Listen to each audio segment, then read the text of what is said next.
Lord, teach us to pray. In the Gospel of Luke, this urging by Jesus' disciples is what prompts him to offer what has become known as the Lord's Prayer, as the Our Father, as some traditions refer to it. And it had me wondering this week, who taught you to pray? How did they teach you to pray? Was it a memorized prayer? Or did you learn to pray by using your own words? And if you were using your own words, how was it structured? Were you invited to give thanks for certain things in your day, or to share your fears or your feelings? Did you learn to pray by bowing your head and folding your hands? Did you get on your knees or face a certain direction? And if you didn't do this, did it still count as prayer? Did prayer feel formal and rigid, like something you were being forced to do, or did it feel intimate, mysterious? And who were you told was the God to whom you were praying? Was God like a parent or friend? Was God approachable and understanding, or did you feel like you had to be deferential or even a little bit afraid because, maybe God knew all your thoughts, even those naughty ones? And where did you imagine this God to whom you were praying was? Was God up there? Was God in here? Somewhere in between? Ultimately, prayer is about so much more than the specific words that we say or don't say. As Jesus says to his disciples before teaching them to pray in the Gospel of Matthew, it's not about how eloquent we can be, how wise we can sound. It's about the orientation of our hearts. And it's about opening ourselves, our whole selves in vulnerability, and laying out the good, the bad, the beautiful, the ugly, trusting that on the other end is a God who hears you, who sees you, and who loves you, seeks to love you into newness. It's not, as is all too common in our churches, it's not something to be left to the professionally religious, to pastors or priests or monks, like those who learn how to pray the Lord's Prayer in Aramaic. It's a lifeline. It's meant to be a practice for all of us. Now, before I go any further, I want to dispel what I have found to be a common but misguided understanding of prayer and God, which is that God is not a cosmic vending machine. And prayer is not the quarter that we put in to get what we want. Prayer is not merely about asking God to give you things, any more than a mature relationship with your child or someone else would consist of them simply asking you for things. And while that might be where the conversation begins, as a child grows, if that relationship grows and deepens, if it matures, it will begin to sound more substantive, more conversational. It will not merely be asking to receive things or to get simple answers. Can I have this? Is this right? Is that wrong? It will become more intimate and more filled with shared wondering together, more of a dialogue. And so it is with us in the divine mystery. Now, it's clear that Jesus' disciples did already pray. But as they followed this one who had so changed their lives, they found themselves wanting something special from the heart of Jesus himself, from their teacher to carry with them. And so he offered them this prayer. Think about that for a moment. We have not just stories about Jesus. We don't have just teachings that he offered, things that he did. We have an intimate glimpse through this prayer into his heart, into his own intimate relationship with the divine. Is that not incredible? I think that's pretty incredible. And like all relationships, this glimpse into his prayer life, into the way that he talked to God, into the way that he related to God, it helps us to see how that relationship shaped him. And as we will find, as we explore this prayer, how it might shape us. And so it's worth noting that the very first word that Jesus gives them is our. In contrast to how much of our world seeks to shape us and to think and pray in terms of me, my, and mine, Jesus calls us to expand our field of vision immediately. This prayer begins by orienting us toward others, toward community, toward family. Pray in this way: Our Father. But Jesus isn't talking about blood family or relatives, right? He's speaking about a relationship to the world around us.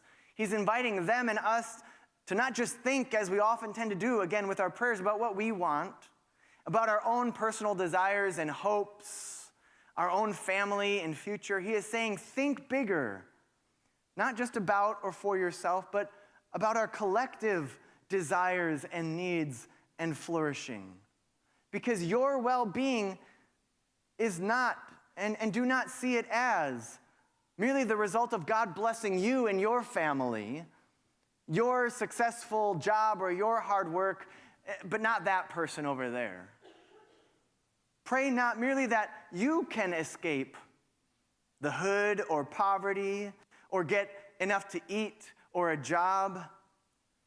Jesus calls us to see that our well-being, our own joy, our own flourishing is inextricably connected to the conditions that we all experience. And so he teaches them to pray with an orientation toward others. Again, not just that you, apart from everyone else, would receive enough or some special blessing, as though it could just rain on your plot of land and not on everybody else's. But if we see everyone around us as family, as kin, how can we ignore them and their needs? How can we justify violence against them? Does not family look after one another? Do they not go the extra mile with and for one another, even if there's also all that other baggage that family tends to do to each other? Abba, Father. The prayer that Jesus gives us begins by addressing the creator of the cosmos, of black holes and corks, of galaxies and irises, of oceans and brains, of rivers and veins. That which is too big, too abstract to connect with becomes intimately approachable. We come before this ultimate mystery as a child to a good and loving parent. Now, the biblical tradition has many metaphors that it uses to try and bring that infinite down to earth, to make the divine mystery accessible and relatable. And Jesus could have taught them to pray to our King, to our Judge, our warrior, our midwife. He could have given them non-gendered images like our Spirit or Creator or Rock or Light. Right? These were all options, but instead he taught them to pray to our Father. For a moment, I want to invite you again to imagine this prayer coming from the intimacy of Jesus' own spiritual devotion.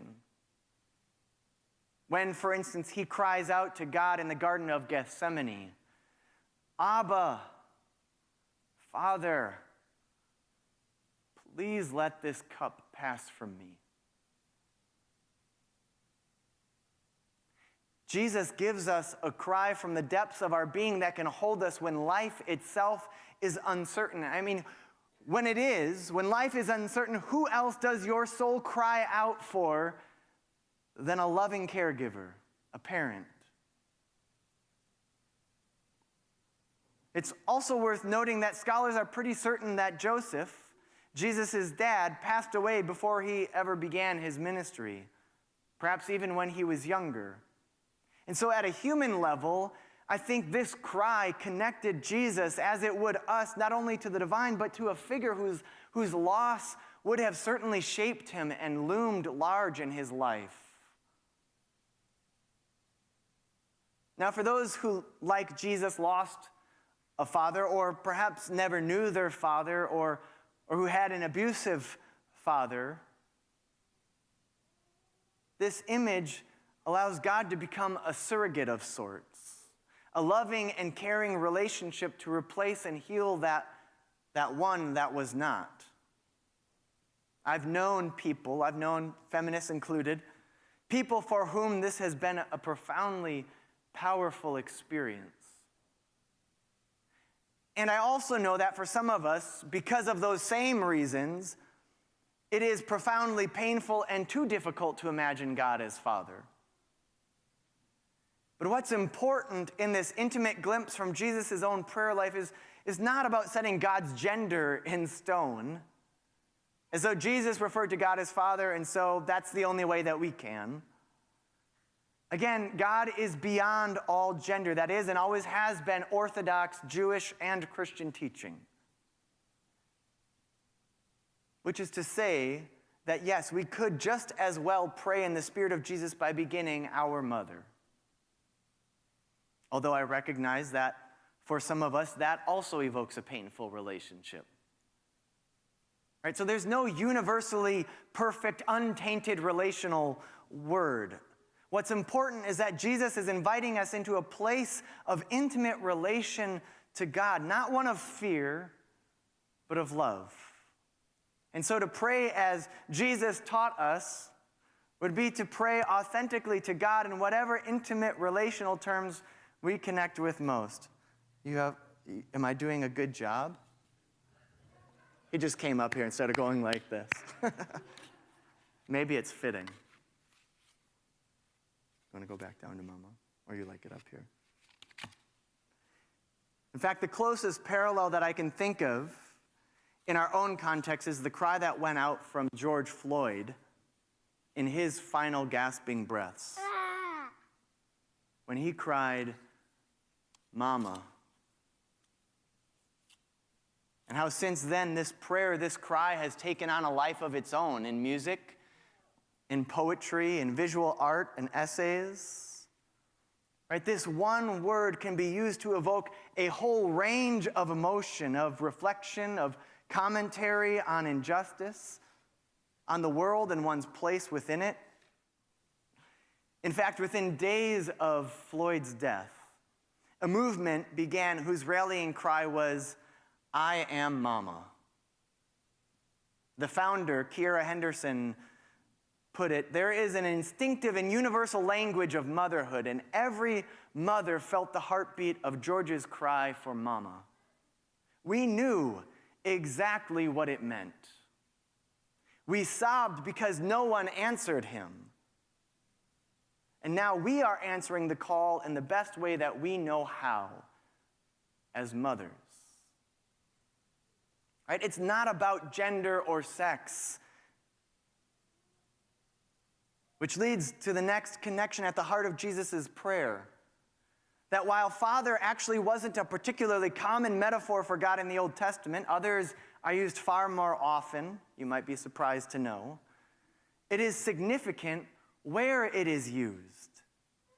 Because in fact, the first place that it shows up in the Bible to speak of God is not Genesis. It's not until Exodus, when Moses marches boldly to stand before Pharaoh and says, "Thus says Yahweh, Israel is my firstborn son.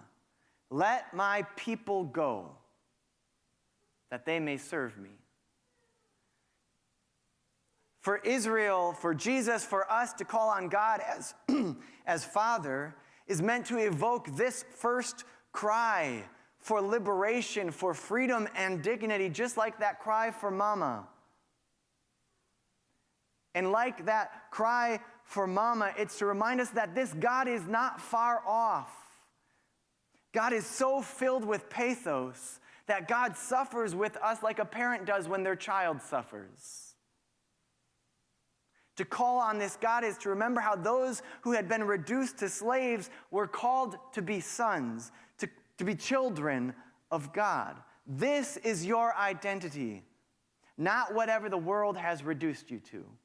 You are a beloved child of God.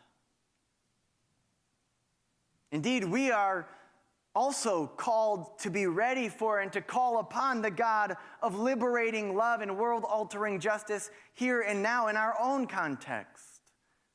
This God to whom we pray is not just intimately open to us.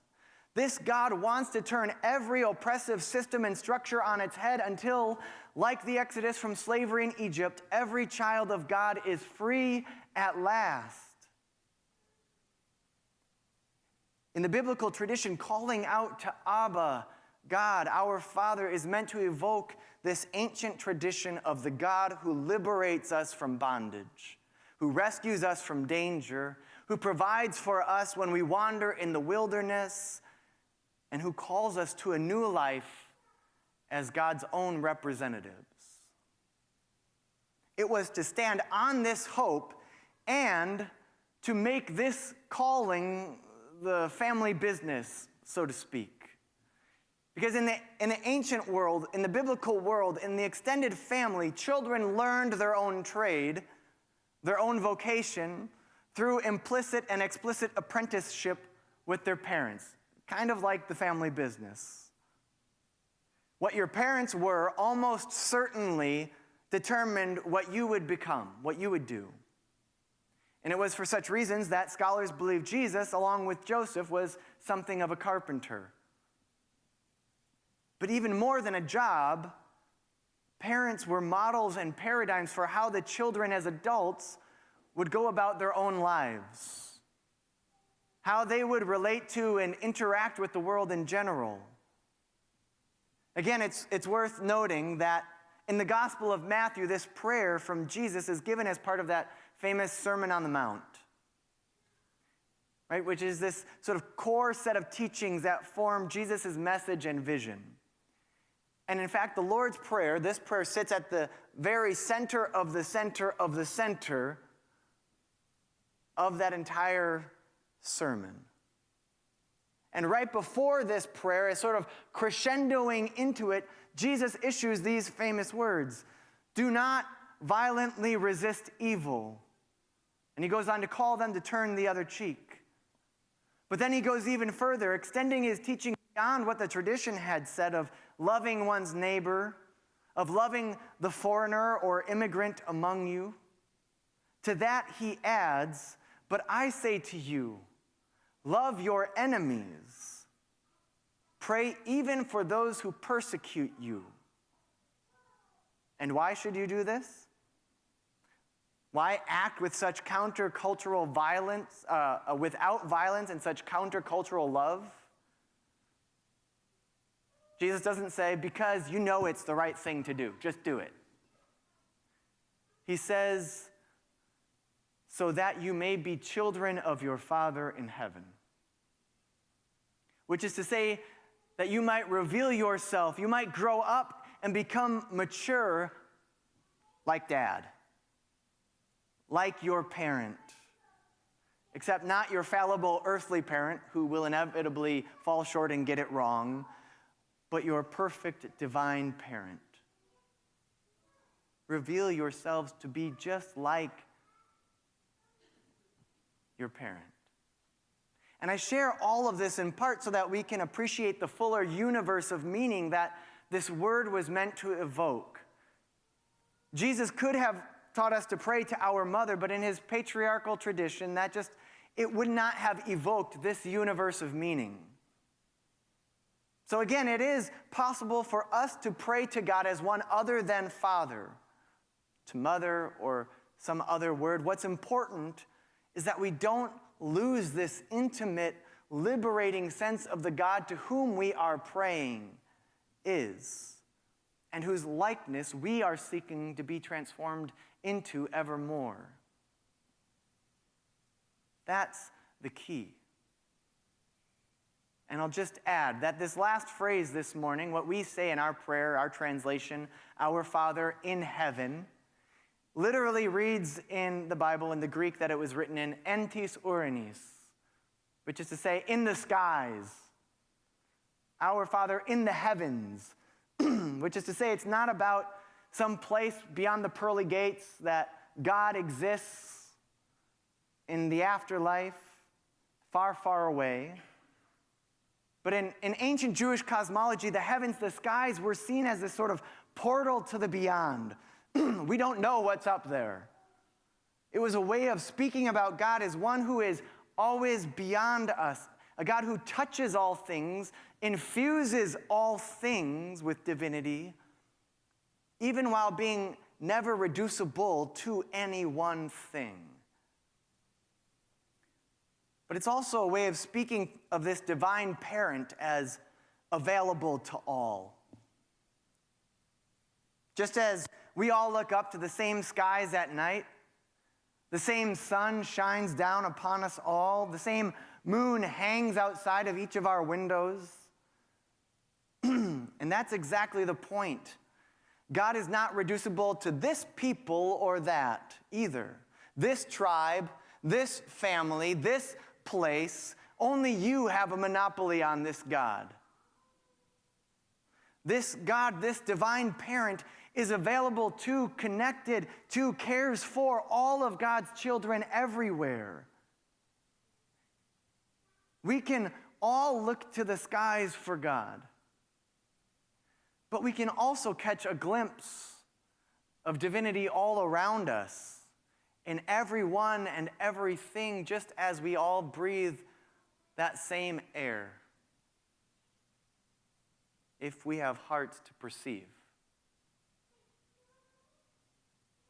So friends, it is my prayer that you would know this God who is intimately available to us all, who like a parent would love nothing more than a call from their child once in a while.